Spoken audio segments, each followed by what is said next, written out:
All right. Well, this isn't going to be a cinematic masterpiece, but nonetheless, I wanted to give some information regarding Babel Lesson 2. Just another way we're trying to help you with adjusting to this new curriculum. Obviously, we have our training this Sunday, and so we'll go through some of that then. But I had some ideas while looking at the outline of some things that I thought if I were teaching this lesson that I might bring up. So if you have your Babel 2 teaching outline, then you might want to turn to that. It's a 2-page teaching outline that's in your lesson. And under it does the same thing each time. You have introduction, tension, truth, application, and landing. And so when I was looking at this, I like to look at the outline before I go to the teaching script. So in this case, I'm just going to be referring to some thoughts I had about the outline when I was looking at it. Under the introduction, well, before that, actually, there's a bottom line, and it says your relationship with technology can distort your view of who you really are. And so under the introduction, it says technology and image are connected. And I thought about that statement. There's a commercial that goes on TV right now where this guy, I think it's a State Farm commercial or something, where he's on his phone putting in the stuff about his accident he was in. And this girl comes up and says, well, I heard on the internet they don't have that, and so that must not be, they must not really have that, because if they can't put anything on the internet that's not true. Obviously, the point of the commercial is to laugh at that. Next thing she says is, I met my new boyfriend on the internet, actually, and he's a French model. This giant guy comes up that looks like he has never seen a map that has France on it. He's wearing a fanny pack. Completely unattractive is the idea there. And he says, bonjour, and then puts his arm around her and walks off. The point being that, of course, not everything you read and hear about things on the internet is true. And I thought that was a really good analogy of maybe how we talk about how technology can distort the truth. How we hear and think of things all the time that technology can put out and say that isn't really so. The internet being a great example of that.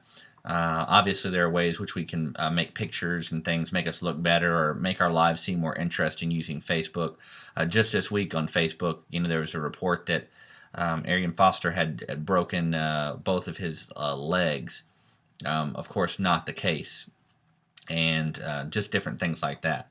So those are some examples I thought of in that section. In the tension section, it said, with technology, we can shape how others see us. Technology gives us the tools to make ourselves into the image we want.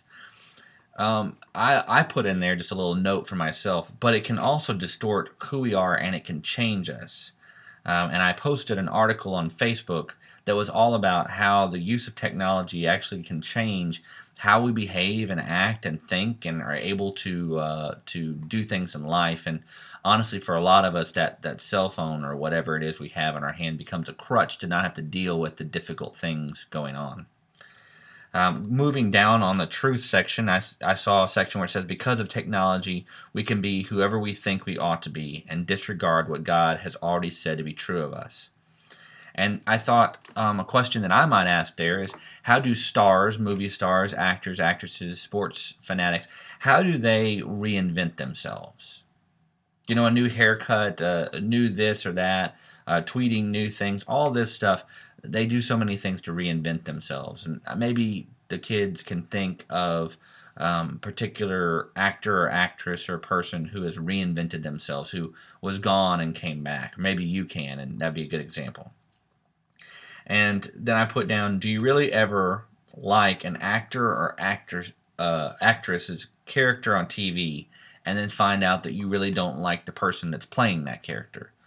So there may be a TV show where you really liked the actor or actress's character, the actual character on the show, but when you got to find out about the actor who was playing them, you found out you didn't really care for that person. And again, that's just a way we can kind of deceive ourselves. If you can cut all the film and everything else, you can make the person seem like they're great even when they're not.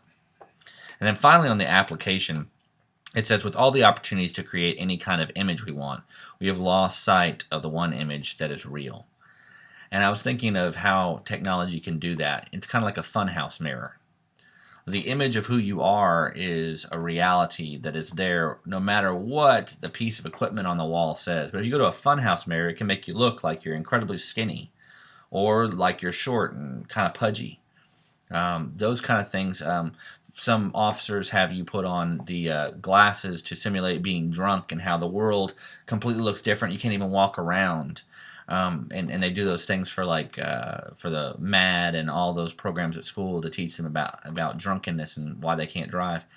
All these things are using technology to distort reality, and there are lots of ways in which technology can do that. So those are some examples to just kind of show that what we're talking about are things that we deal with every day. We have that happen.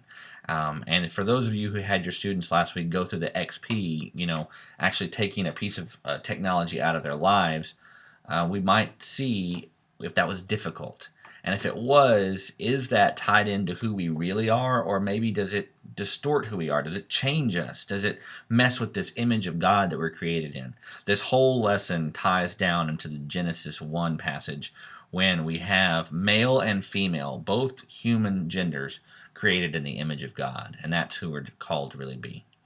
So hopefully some of that gives you ideas. You may have better ideas, or you may go through the teaching script and just love the way they did it. But if I were looking at this, I would probably start by looking at the outline, coming up with some of my own ideas, and then moving to the script to see what they came up with. Those are some ideas that I had. Feel free to share yours on our Facebook site.